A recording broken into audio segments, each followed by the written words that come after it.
ایک عام آدمی آپ کا یہ پوری بات جو قرآن اور سنت پر مشتمل ہے، صحابہ کرام کی زندگی کا نمونہ بالکل واضح ہے کہ دین کیا ہے اور اس کے متوازی ایک دوسرا نظام فکر، ایک عام آدمی یہ سوال کرتا ہے کہ بالکل سمجھ میں آتی ہے بات، ٹھیک ہو گیا، لیکن پھر کیا وجہ ہے کہ اس راہ پہ جو لوگ چلتے ہیں ان سے پھر کرامات کا ظہور، آسمانوں کی سیر، غیب کے احوال، یہ صلاحیتیں بھی ان کو مل جاتی ہیں، کتابوں میں بھی لکھا ہے، اور جب ان سے کہا جاتا ہے تو کہتے ہیں آؤ تمہیں بھی ہم دکھا دیتے ہیں، سیر کروا دیتے ہیں۔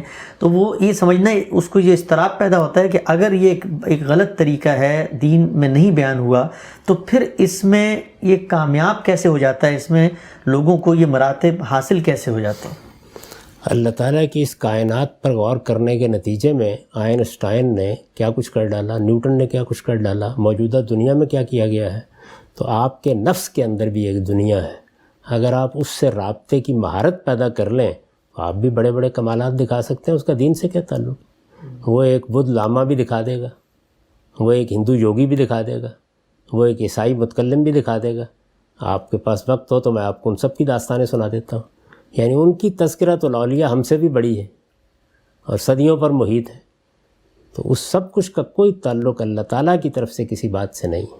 اللہ تعالیٰ کی بات وہی ہے جو اللہ کی کتاب نے بیان کر دی ہے، جو محمد الرسول اللہ نے بیان کر دی ہے، جو صحابہ کی زندگی میں نمایاں ہو گئی ہے۔ دین جاننا ہے تو بس اس سے آگے کچھ نہیں۔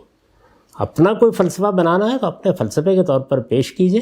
ہم ہیگل اور کانٹ کو بھی پڑھتے ہیں، دیکارت کو بھی پڑھتے ہیں، آپ کو بھی پڑھ لیں گے، سن لیں گے، لیکن یہ کہ اس کو دین کے نام پر پیش کریں گے تو پوسٹ مارٹم کر دیا جائے گا اس کا۔ ٹھیک، ہم سب بہت بہت شکریہ آپ کے وقت کا، یہاں نشست کا خاتمہ کرتے ہیں۔